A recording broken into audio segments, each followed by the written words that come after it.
Hello, welcome to the Theology Pugcast. It's great to have you here for this episode. I'm C.R. Wiley. I'm a pastor. I serve a church in the Pacific Northwest, and I've written a number of things, and I'm currently working on a book entitled How to Defeat the New Communism in Your Spare Time. It's a little pithy little book. Anyway, that's tongue-in-cheek. Enough about me. Let's kick it over to you, Tom. I'm Tom Price. I teach systematic theology, Christian ethics, philosophy, and other things. I'm working on several books, too. I know I have a patient audience, but that's okay. I am in a formative process myself, ever learning and praying to consistently have something to say. Good things come to those who wait. And that's right. People are waiting for you, Tom. That's right. That's right. All right. Glenn. I'm Glenn Sunshine. I'm a senior fellow at the Colson Center for Christian Worldview, Ministry Associate at Reflections Ministries, and a professor emeritus of history at Central Connecticut State University. Okay. Fun. Anyway, it's my day, and I want to talk about vitalism. Now, the article that we're all responding to is found on Substack. It's something that was written by Matthew B. Crawford, perhaps my favorite public intellectual these days. We've talked about his work before. I'd love to get him on the show sometime. But he's best known for his book, Shop Class of Soulcraft. But he's got a couple of other books that haven't done quite as well, but are just as rich. One of those is entitled The World Outside Your Head, which is his critique of Kant and the legacy of Kantianism. And then Why We Drive, which is his pushback on what you could say is the trend in automotive engineering, but just in general with regard to AI, kind of taking the world of sort of manual competence out of our hands and handing everything over to machines. So he's actually advocating the value of actually driving a car with your own hands and your own feet. He's a proponent of manual transmissions, and I'm a fan of those as well. But anyway, I've always my first encounter with him in his writing, of course, was Shop Class of Soulcraft, and that was based on an article I think he published in the New Atlantis, if I remember correctly. But one of the reasons I've identified with him is because, in part, his childhood was a little bit like mine. He's the child of academics. Both of his parents taught at Berkeley in California. He grew up sort of in that, bohemian space that Berkeley is known for, and he rebelled. So here's the thing: if your parents are hippies, what do you do to rebel? Well, Matthew Crawford subscribed to Soldier of Fortune magazine, started working on cars, and became an electrician. That'll show him. That'll show him.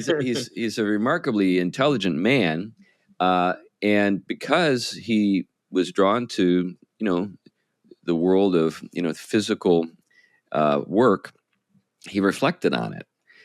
He brought his intelligence to it and made a really strong case for the value of, working with your hands and manual competence.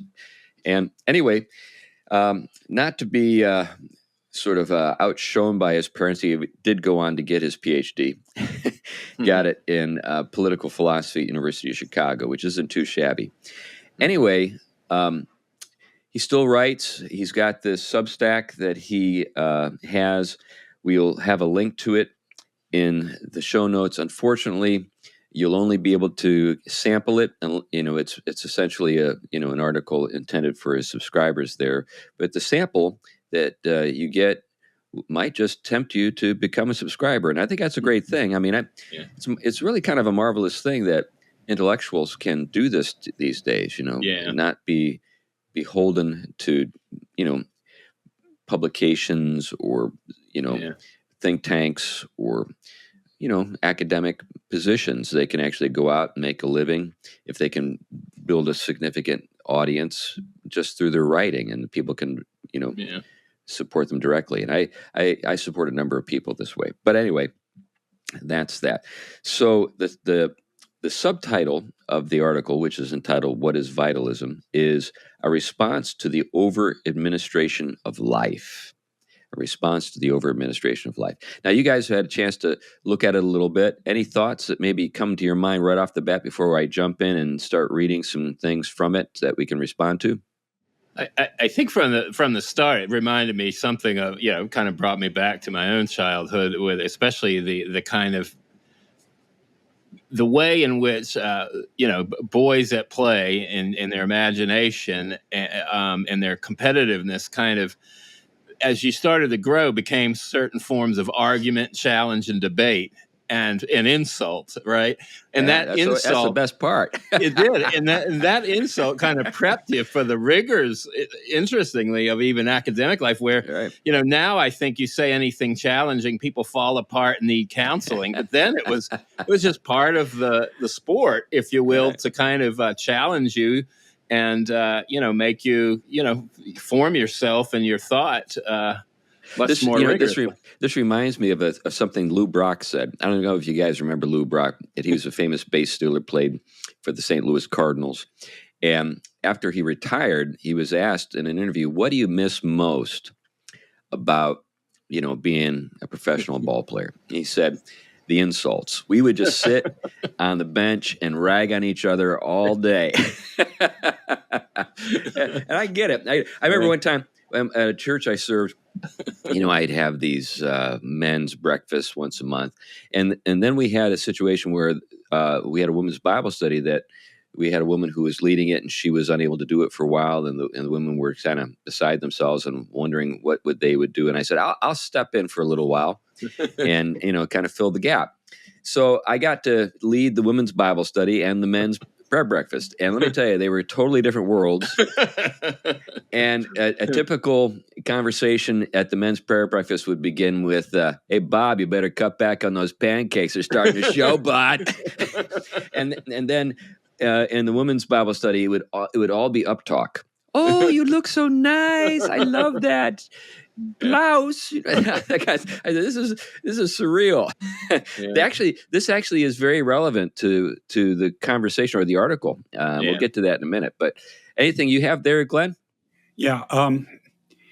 There is a technical definition of vitalism in philosophy, which is not the one that he's using. Right. Mm-hmm. But it's actually very similar to the way vitalism was used back in the episode we did about Vikings.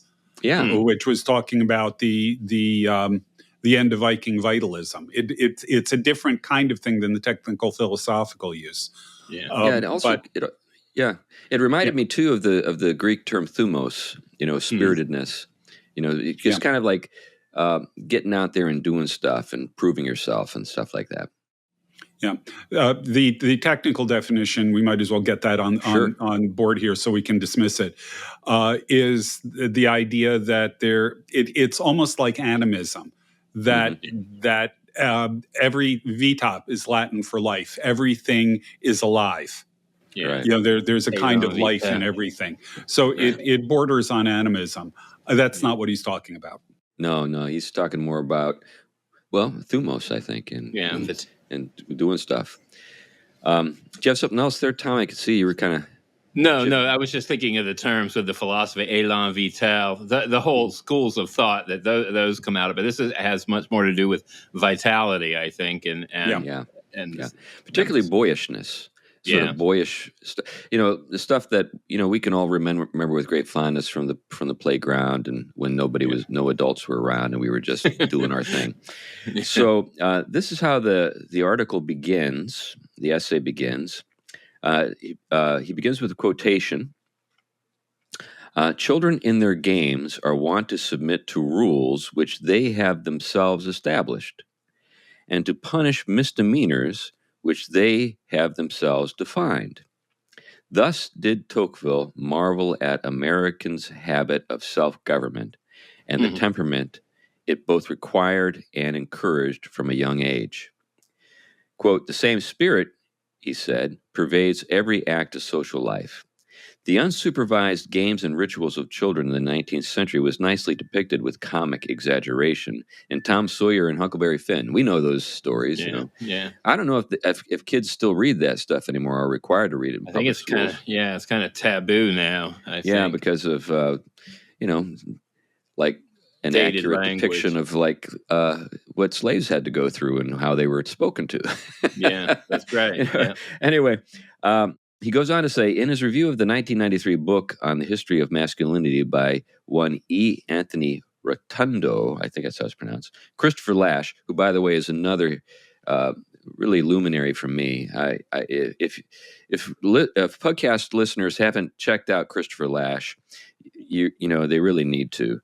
But he goes on to say, writes that boys, quote, challenge each other to spontaneous feats of daring and agility, acted out stories of heroic adventure, and collaborated in the enforcement of an informal code of honor that stressed courage, loyalty, and stoic endurance of pain.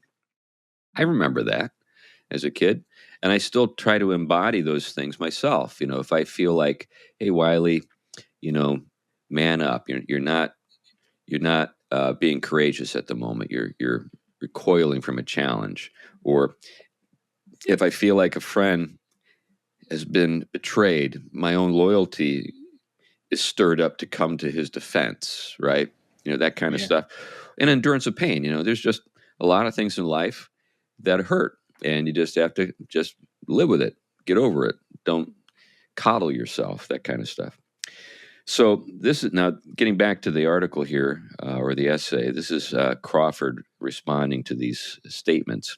Such patterns of self-directed activity persisted into young adulthood in informal associations such as debate societies.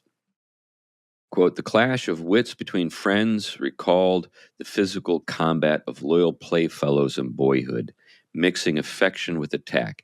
Now, isn't that a beautiful statement?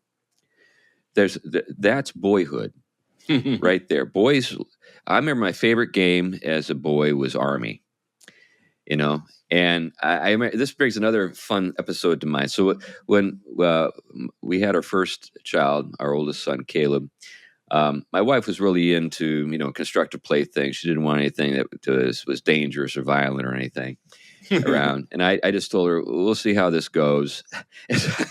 So I didn't like push it. I just was kind of like waiting for the boyishness to come to the surface with my son. And about the time he was 4 years old, he had a big set of Lego blocks, you know, the mega kind.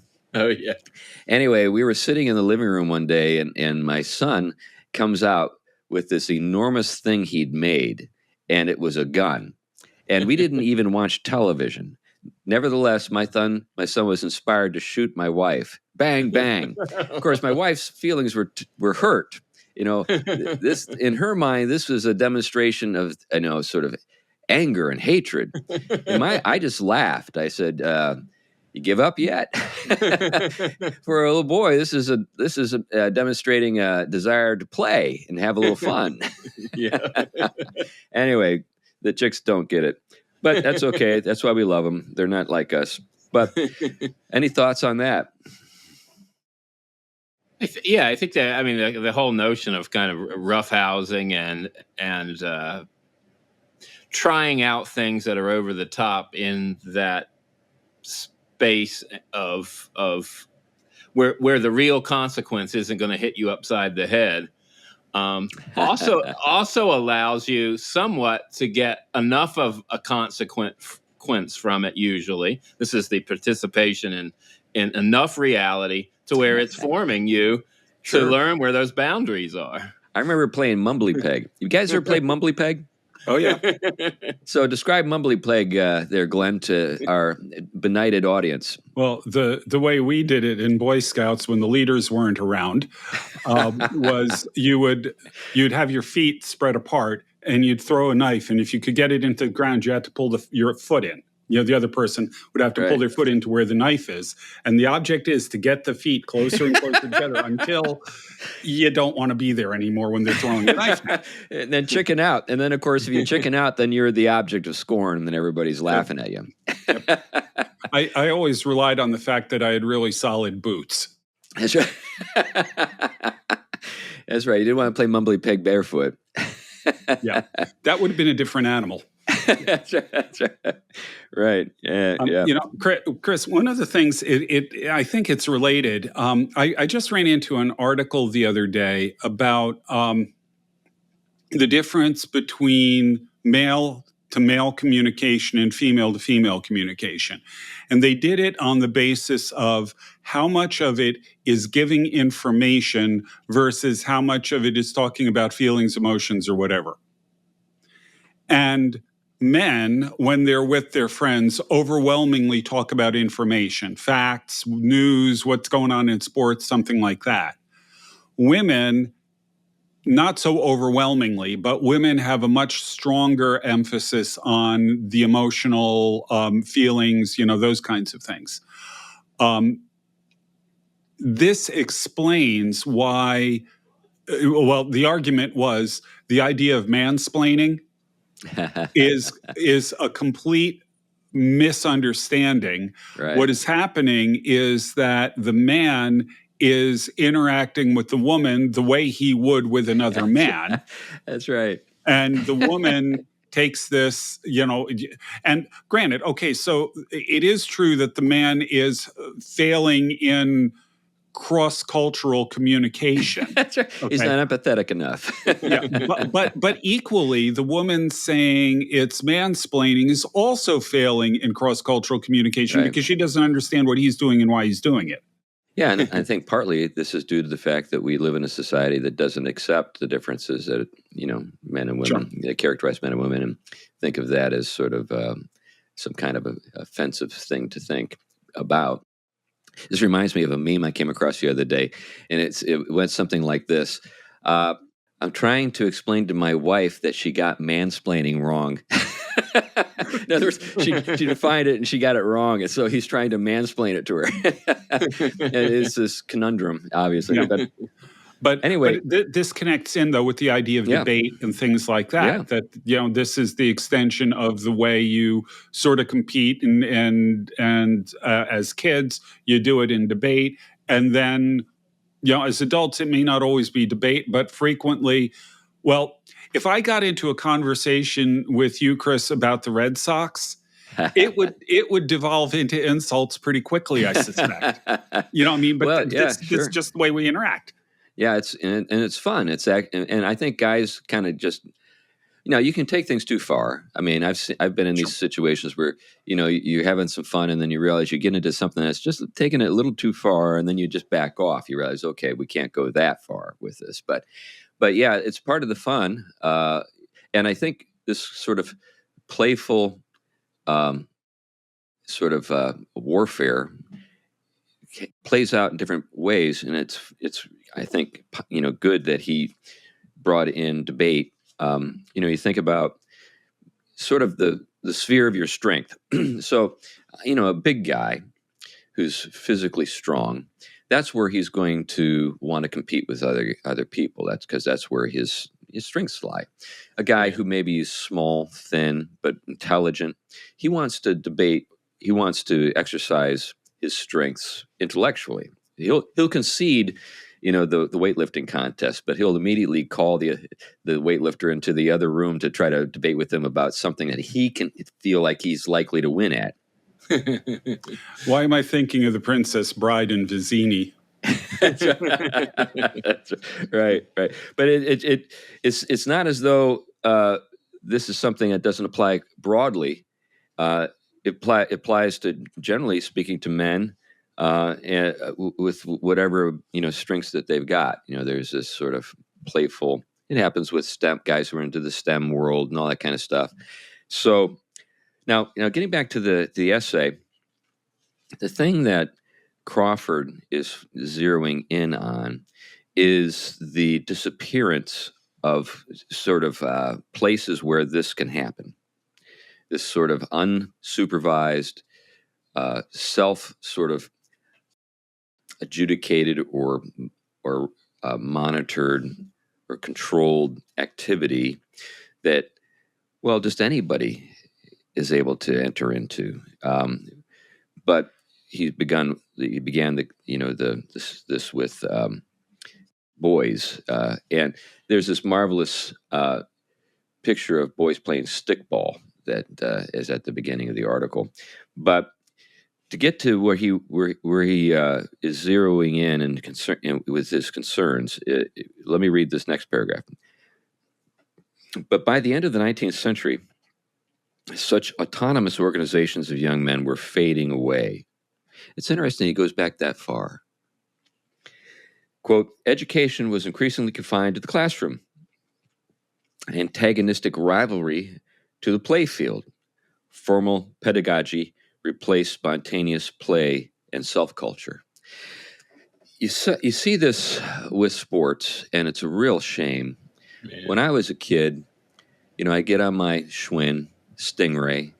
You remember those Schwinn Stingrays with the banana seats and sissy bars? And I would head on down to the local, baseball field, and I knew there'd be some guys there. I didn't have to wonder. It was just sort of like, of course, everybody's out of school. It's going to be some guys.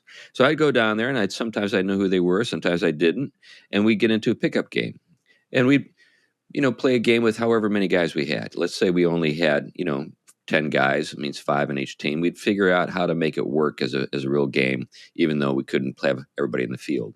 We'd only hit to one field or something like that, or one side of the baseball diamond, and it was a lot of fun. It was and there was a kind of joy in managing it ourselves and participating and refereeing or umpiring each other. You're out. No, I'm not. Yes, you are. That kind of thing. Now that's largely gone. First of all, you don't see kids riding around on their Schwinns, which is a real shame. But you also don't find kids without adults around much. Most of the time, a kid learns baseball these days with a lot of supervision, whether it's, his dad or, sometimes mom trying to substitute, or, Little League or whatever. And there's just not a whole lot of things that are happening just spontaneously. Everything is managed. Everything is controlled. Everything is supervised. Everything is coached. You don't have the opportunity to kind of learn on your own.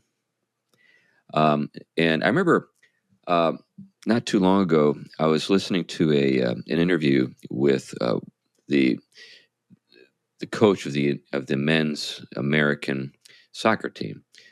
He's a guy who actually grew up in Germany and grew up poor in Germany and was part of the national German team. He's come to the United States, been naturalized. He's American now. I'm just trying to remember his name, but I want to say Karl-Heinz Rummenigge, but it's not him. But anyway, he was talking about the difficulty of working with American athletes. And he said, the difference between guys that I work with in the United States and kids from places like Brazil or El Salvador is that they've never played pickup. They never just sort of experimented on their own. They were always supervised. They're healthy, they're big, they're strong, they're fast, they're, everything physically that you'd want, but they don't have that kind of killer kind of intuition of what to do when you don't have somebody telling you what to do. Just kind of going out there and doing it. Yeah, I can see you're chomping at the bit there, Tom. For me, it strikes back a lot of childhood, like you said. I think both of my parents at a given point were working, and we were latchkey kids, but we met up with all the other kids in the neighborhood whose parents were working, and we used our imagination. We built things in the woods. We went into our parents' tool shed and took things, built things. But then, we have these games like when we played backyard football. I mean, it was not touch. And I even remember girls from the neighborhood. I mean, everyone just went out and just played hard games, and and people got hurt. Sure. It happened, and you still got up and played the next time you were out there. And there is something to that kind of engagement with each other. And I think the other point is I remember you would sometimes just create games out of nowhere, but once you kind of had a consensus of rules, you did kind of all stick to them. Yeah. And it was a fascinating thing. Yeah.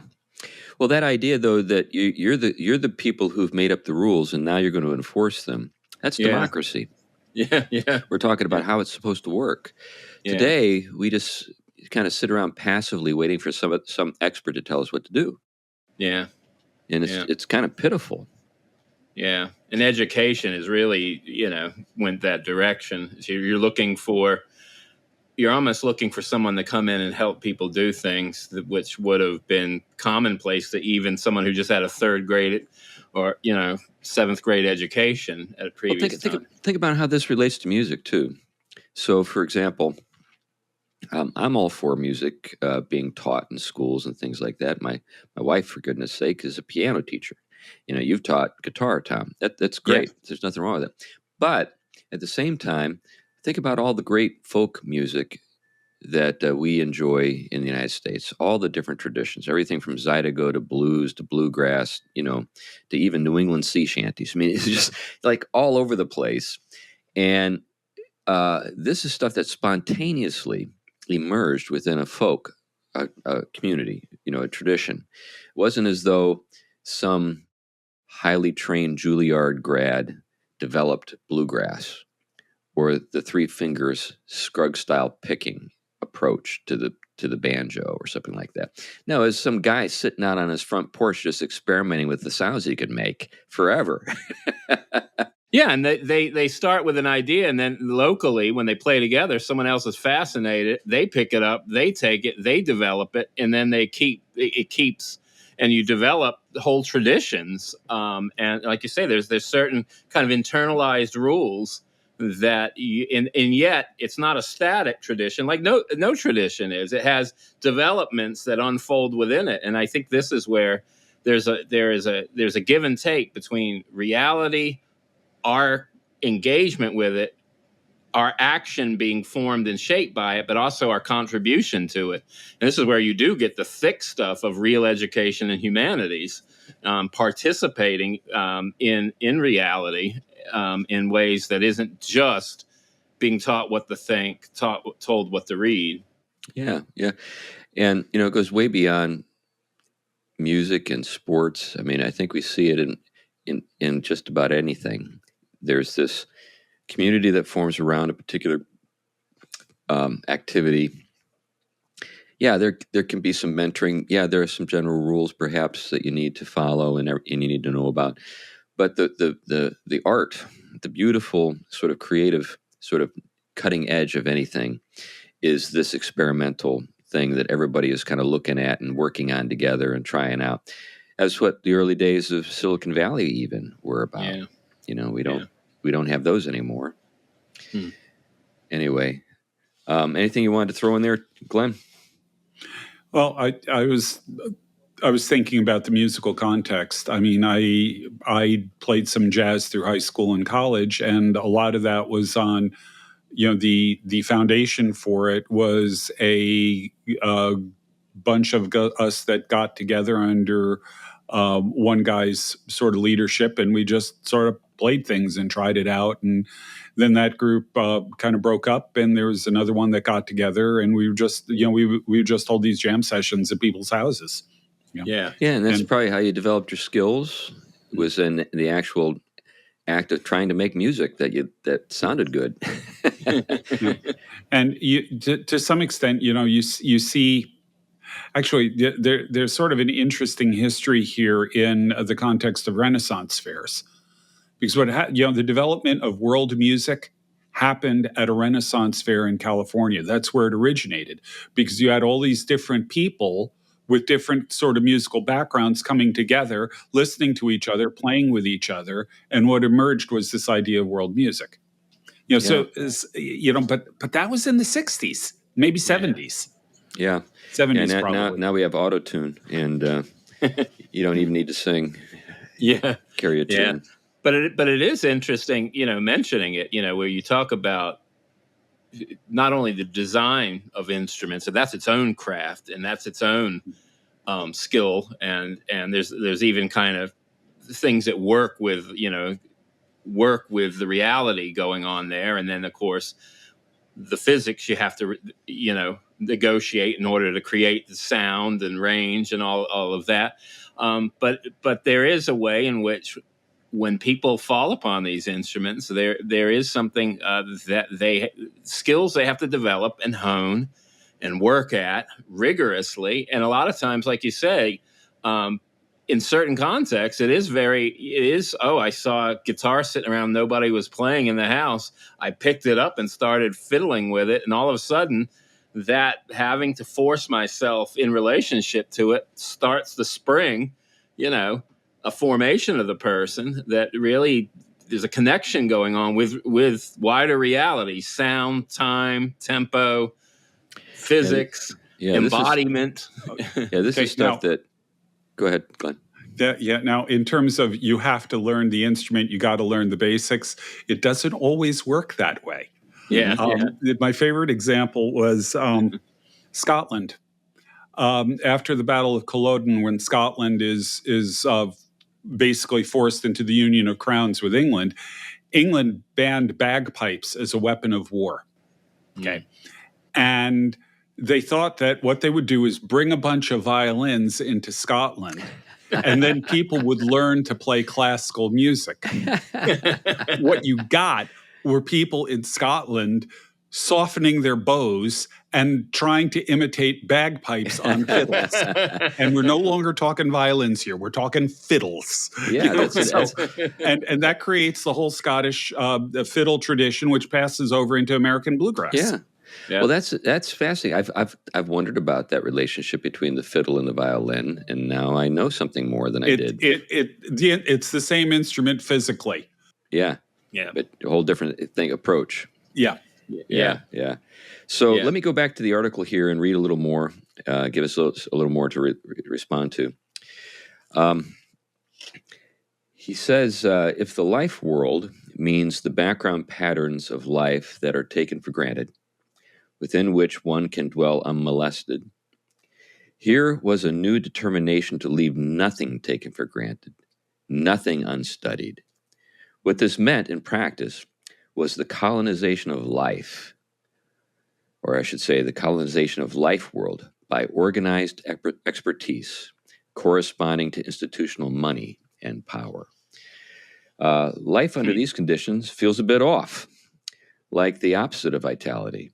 One's own powers of making sense of the world are somehow disqualified.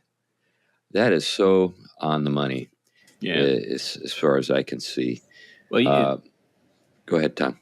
Yeah, I mean, what you see here, from the philosophy of ideas arena, which I kind of use a lot to evaluate, is you see, the notion, the emphasis, the shift to power, very much voluntarism and the emphasis on power being kind of what is of utmost significant.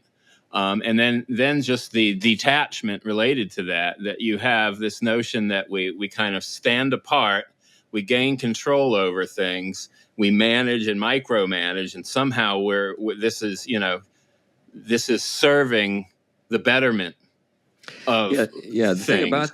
The thing about that, though, Tom, is you're right. You're addressing the matter from the perspective of the experts. But what happens is the people who are subject to the experts are disempowered. They lose power in the arrangement. Yes, that's right. And what I think Crawford is trying to do is make a case for just kind of leaving people alone. for one thing, but also that it's through the exercise of their own powers that they become competent, that they become the kind of people who can manage their own affairs. Yeah, so what he's doing is he's retrieving, Aristotle in particular, but the realist tradition that Christianity has developed and fostered, in which he's not so much the talk of power here is not voluntarism but action, and it's action that is connected with reality and all the formation required in relationships needed. So that he is very much about kind of virtue cultivation and habituation with reality. Yeah. In fact, his very next sentence says what you just said. These are powers that develop naturally through action in the world. Yes. As the legitimacy and confidence of common sense is eroded,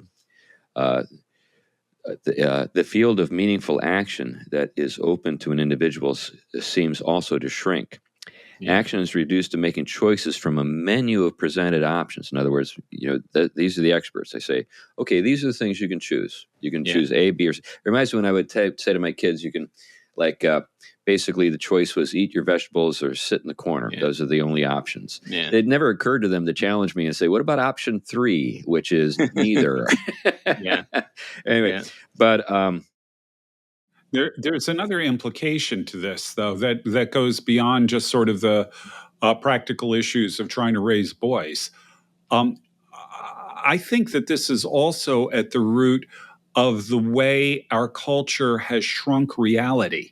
Yeah. So that, I don't think anybody ever really, believed this on a large scale level, but the rhetoric is materialism. Yeah. It's, matter and energy is all that exists, because these are things that we can see, we can quantify, we can study, we can analyze, to some extent we can control. There's a direct parallel between this way of controlling kids' activities, or any other kind of activity, and the way we are looking at the world. I think the idea of disenchantment it can be overdone. There are people who pointed out that we've never really lost enchantment, but at least on a rhetorical level and on an official level, we have. Yeah. And I think that's directly connected with this. I think it's also connected to Dewey's education, which was designed to produce good little worker bees for industry. Yeah, definitely. And he gets at that. He talks about sort of the way people push back. He says, some of us chafe against this, and I believe this is the subterranean source of certain ornery political energies that we call populism. Mm-hmm. Populism often states its opposition to power in epistemic terms as skeptical hostility to experts. What gets lost in all the screeching is that the basic impulse at work here is a positive one, which, in other words, people want to have control over their own affairs. They don't want to just simply hand their lives over to the experts to be managed. Yeah, well, the experts have, in a very modern way, utilizing its voluntarism, is they basically cast a spell on things that forms people. Interestingly, they are about forming people, but they form people to think that they're basically the product of or the creators of what their choice decides. And so they, like you just said, Chris, they give them choices. But these choices are within the boundaries that protect the elite's interest. Definitely. And what that does is it, like Glenn said, the kind of the byproduct of that is a shrinking of reality, but also the shrinking of the capacity of the agent. Because here the agent is reduced to choosing among the options that are given to them from the elites, if you will, or the shrinking of reality versus what happens when you actualize all of your created potential through a truthful enactment of what you're created to be. When you do that, you become, as Tolkien said, co-creators, not merely people waiting around to choose what options they've been given by a shrunken view of reality. Yeah, well, he moves on in his essay from childhood into young adulthood, particularly as concerns college admissions. But this is a worthwhile matter for us to focus on for a little bit. It relates to everything we've talked about. But what's occurring is the way a process or sort of what's developing is a situation or a scheme in which college admissions is shaping all of the lives of people and their childhoods, so that today people, go about the process of choosing a preschool for their kid based on whether or not it'll help them to gain admission to an Ivy League school. Just nutty stuff, It's just, I remember when I was younger, the subject of college didn't come up until like maybe my freshman year of high school. That was like the moment that it was first introduced to me. The notion was first introduced to me that, if you want to get into college, it's probably a good idea to work at your grades now. But that's fairly well into the game here. Yeah. That's ninth or 10th grade, right? So, but people who are trying to shape their lives to make the lives of their children to make them most, I guess, attractive to the college recruiting community. Just everything is being, I guess, they're being groomed is what they are for college. Now, speaking or using that term, I know brings other things to mind, but that also brings something to mind. I just saw today the Daily Wire came out with a study. They didn't conduct the study; they're just announcing the results of the study. A surprisingly large number of people in the Ivy League schools now are identifying as LGBTQ whatever. So I think the numbers are up over 30% at Brown. Now, that doesn't surprise me knowing Brown. Brown has always been the school that tries harder because it's not at the top and it's got more to prove. But, it's almost as bad at Yale, almost as bad at Harvard. It was almost like when you looked at the schools, the more prestigious the Ivy, the lower the number was, which was interesting to me. Yeah. But even at Harvard, it was up around 20%. Well, especially which is just nuts. Yeah. Well, when critical theory started to go beyond the limited boundaries in which it should have stayed, and started to infect everything else, besides creating a lot of pseudo scholarship, because that's really what it is. A lot of neologisms and developments of words and, phrases and trendiness, but disconnected from reality in almost every case. But you started to get all this, the running of departments for grants and funding that were basically promoting that kind of pseudo scholarship. But not just the scholarship, Tom. The identities. So if I want to get into a school, absolutely. if I identify as bi, do my chances go up? Well, of course they do. Yeah, and similar for academic posts are similar. If I put a long earring in and call myself Wilhelmina, it's a lot easier for me to. But this is the managing process. This is the whole point. Is so that people are grooming themselves to be attractive to these schools. They're identifying as certain things. It reminds me of Plato and the Republic. I put this up the other day. What's honored in a country is cultivated there. Well, if you honor this stuff, don't be surprised. This stupid notion that a lot of folks have that we've inherited from people like Rousseau, that we're just little flowers that are just wanting to bloom, and whatever comes out is what was always in there. It's just stupid. It's just nonsense. Yeah. And what people are learning the hard way is that if you provide incentives, people will do what they need to do. I think that's what goes on with a lot of transgender nuttiness with men getting into women's sports. These guys were, second tier, third tier guys in their sport. And when they competed against other men, and they go right to the top when they go into a women's sport. But people, democracy, it's one of the things that Aristotle talked about. He said, societies, there are plutocracies, which are ordered by money. There are aristocracies, which are, based on the notion that some of the virtue of your ancestors has somehow been handed down, right? And then you've got democracies, which is people who live for honor. And what happens, we've seen this time and time again. Let's say some self-made millionaire discovers that he's being snubbed by the local club. He says, "Well, why is this happening? I've got as nice a car as you've got. I live in the same neighborhood you live in. What is it about me?" Well, you just don't have the right fashionable causes. You're not connected to the right people. In other words, there are a range of things that you can't buy that make it possible for you to belong to this group of people, and these are the things that we honor. These are the things that we're looking for. And then that guy goes nuts trying to figure out a way to pass himself off. And that's what leads to all the jokes about the new rich, right? Yeah. And how goofy they get. Yeah. Now, did you notice in there's a contradiction built into the very program that you outlined? If you're doing Rousseau, it's letting the person blossom into who they really are, but everything is programmed. That's right. Right. Yeah. There's just sort of an inherent incoherency to the whole thing. And besides, I'm sort of obligated to take a shot at Rousseau whenever I can.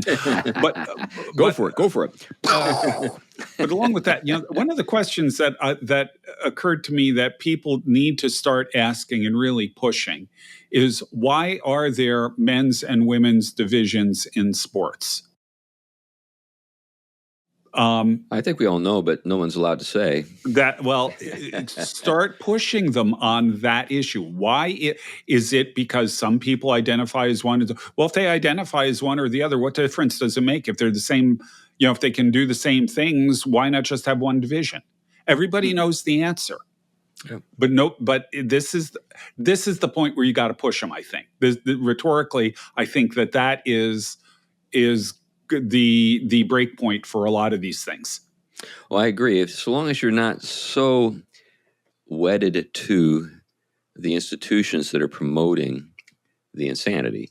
So I think we've all seen people who are willing to go off the cliff with the lemmings because they really like being in the group that the lemmings make up. I mean, I can think of dozens of instances where people just went from being relatively sane to insane because they knew that insanity was it was the price of admission to that group. Yeah. Well, I was just thinking about an interview I saw today in which somebody was trying to push, this is in Britain, someone was trying to push him on how unfair it is to the women swimmers that William or Leah Thomas is there. Because I mean, he was literally head and shoulders taller than all of them and everything else. Yeah. And he would not say it was unfair. He did everything he could to avoid the question. So I think what you do is you change the question. This is what got me thinking about this. You just change the question. Why are there men's and women's divisions? Mm-hmm. What is the reason for that?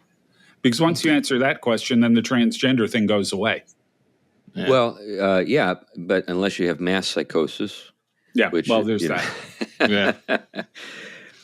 Getting back to this article, though, he gets into the differences between men and women and how this kind of affects everything.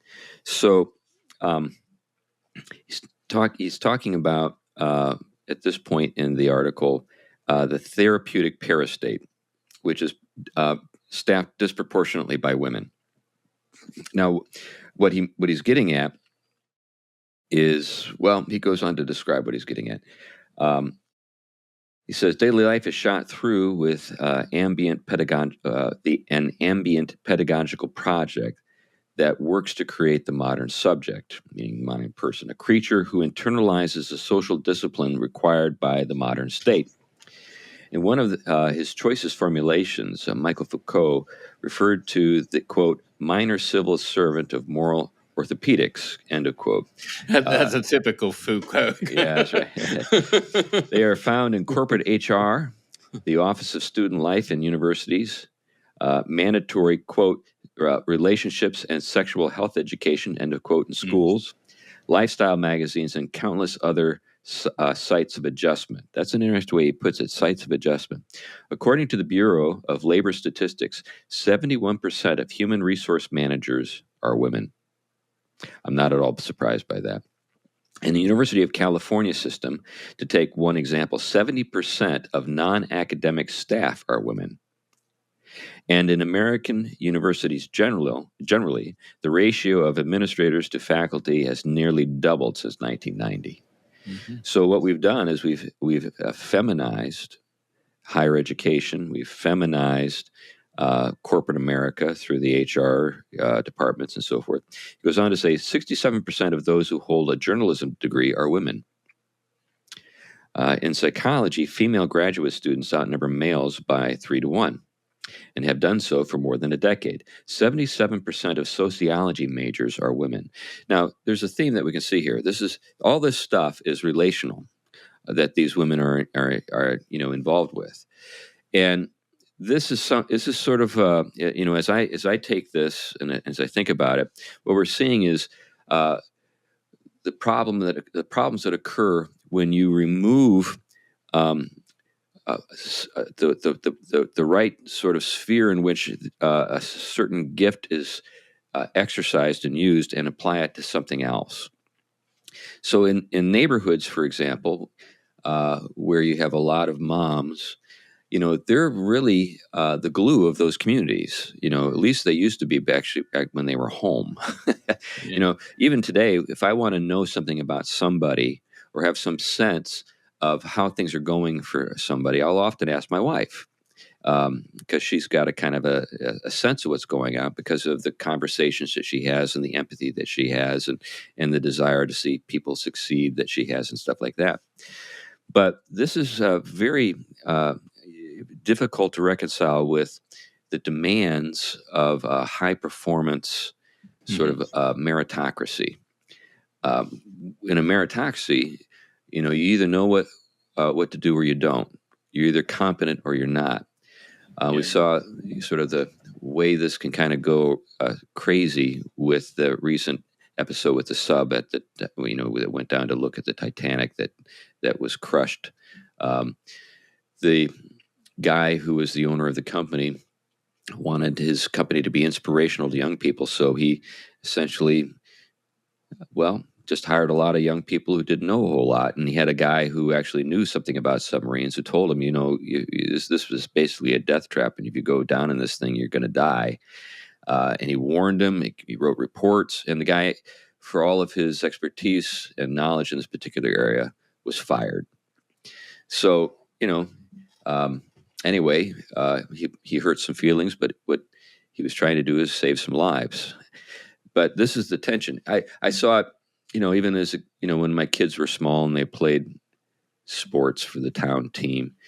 At the younger level, ages of when it came to like baseball, it was very much mom's kind of world. Everybody gets a trophy, everybody wins. We don't keep score, that kind of stuff. And then at about 8 or 9, Dad moves in, and it's all changed. Suddenly these things matter. Strikes are strikes, balls are balls. People get, beat bad sometimes. That's just the way it is. Yeah. Anyway, any thoughts on that? Well, I think he's on to something, especially where you see the kind of disposition of certain things has definitely shifted, I think, by that impact. I know an experience I had. I remember after very rigorous years of like my time at Duke, I remember that was kind of head chopping debate in classrooms. You could insult and everything else. And then when you got to Britain, because I did my later work in UK, you could insult, but you did it very politely.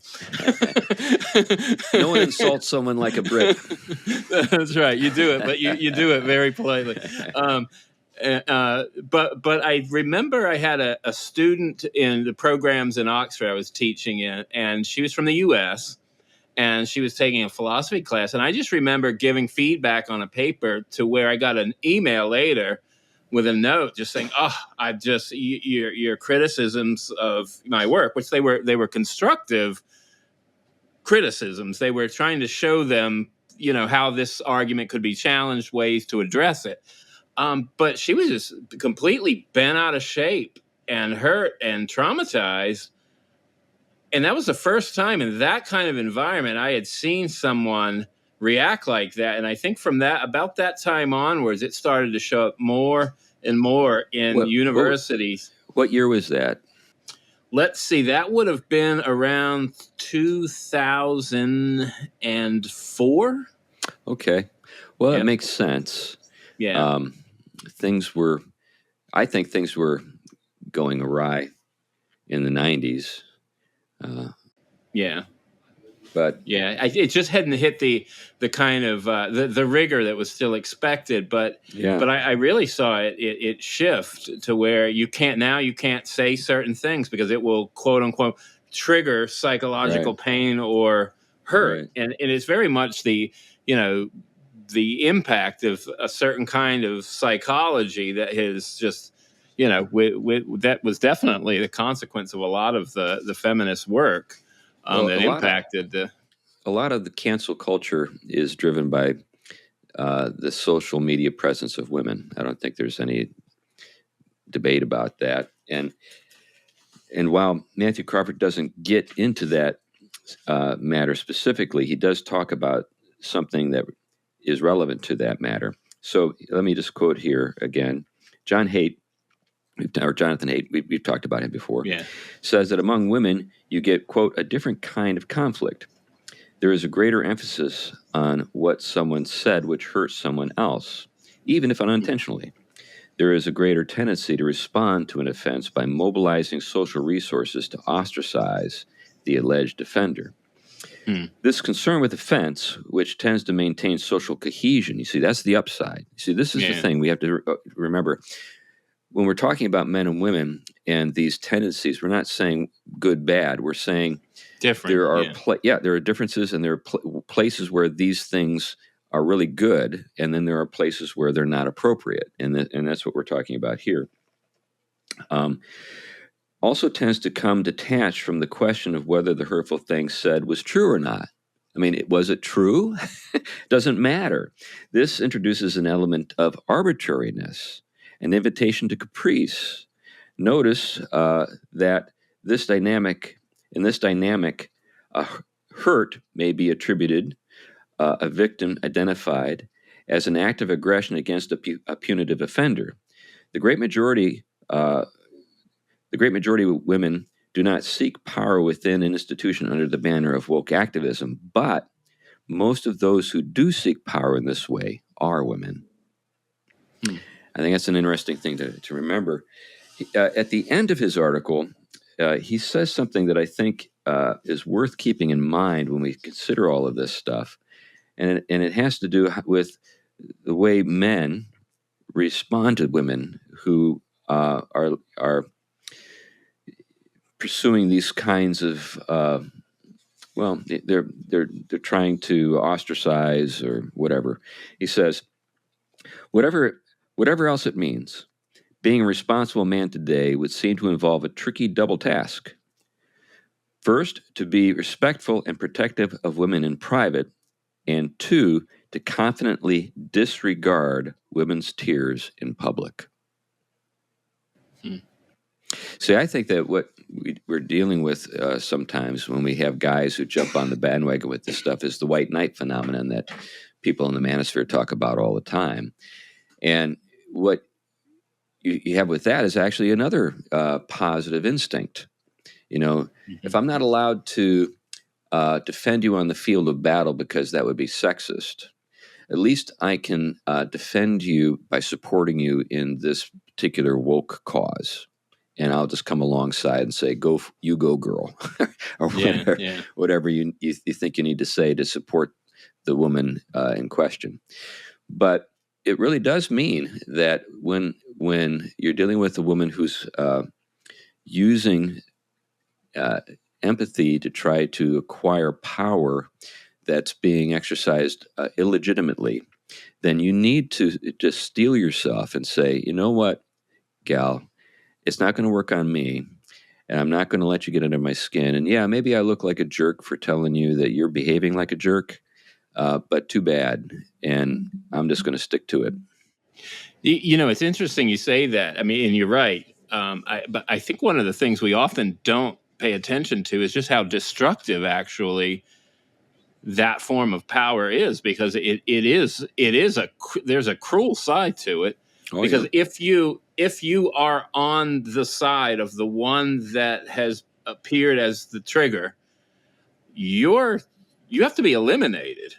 I mean, that's how the woke go at you. So it isn't kind of a soft way back into the fold, right? Constructive criticism.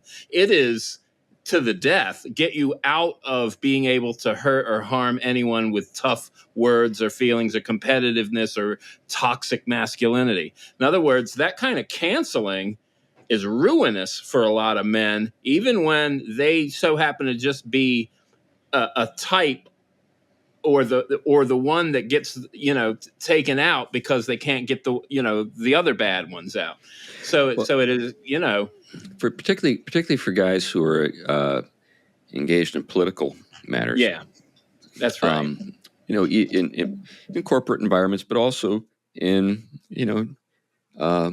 civic life. Some folks out there might know that I'm a candidate for city council in the city of Battleground. And one of the things that I've had to kind of help my supporters understand is that for many of them, they've never really dealt with the kind of people that you and I know. Yeah. They've more or less been sheltered. Maybe they've been involved in some church controversy or something like that, but they've never really gone up against somebody who really hates their guts and would think nothing of ruining your life.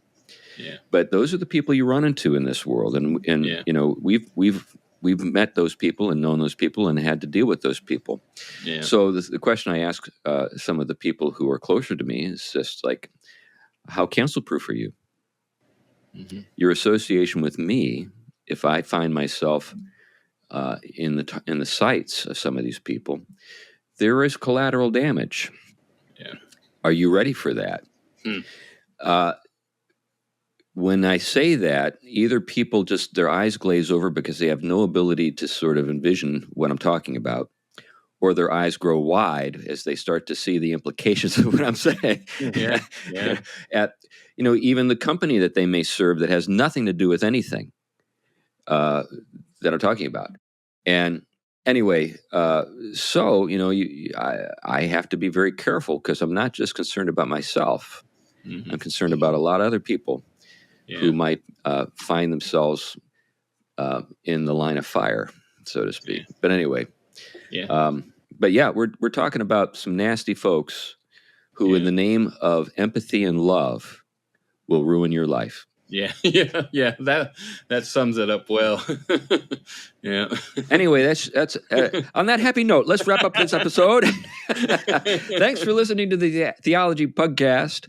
We hope that you won't be canceled when people discover that you have listened to this episode. You've made it all the way to the end, and as your reward, you get to hear me ask you to support us. We have a thing called Patreon, and there are people who support us on Patreon, and that's deeply appreciated. We know that sometimes people find themselves at a point in life where they're financially not able to continue to support us, and so we need an ongoing sort of group of replenishment of people to support us in that effort or that program, because we really do have expenses and we need to pay the bills. Also, it helps when people give us a good rating on a podcasting platform. What happens when that occurs is basically, when Jesus said, to the one who has more will be given, and to the one who doesn't have even what he has will be taken from him.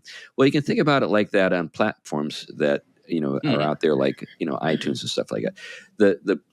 The guys who've got 20,000 5-star reviews are like the first option that people are given when they ask, I'd like to have the shows that I can listen to about theology.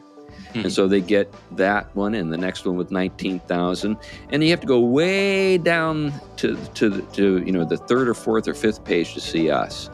Well, if our listeners would simply just go and give us a rating, hopefully a good one, we would go up in the rankings and our show would grow in terms of its audience. Now, we've got a great audience. We've got, about 10,000 people who listen to us every week, and we don't take that for granted at all. But if you want to see us grow with regard to our audience, that's one of the ways you can do that. And of course, the other way is to just suggest listening to some of your friends. Well, enough for now. Thanks a lot, and bye-bye. Bye-bye.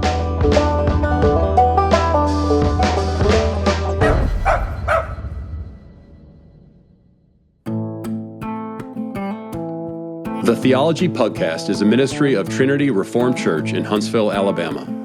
If you like this podcast, you might enjoy the book by Jason Cherry, The Making of Evangelical Spirituality, available on Amazon.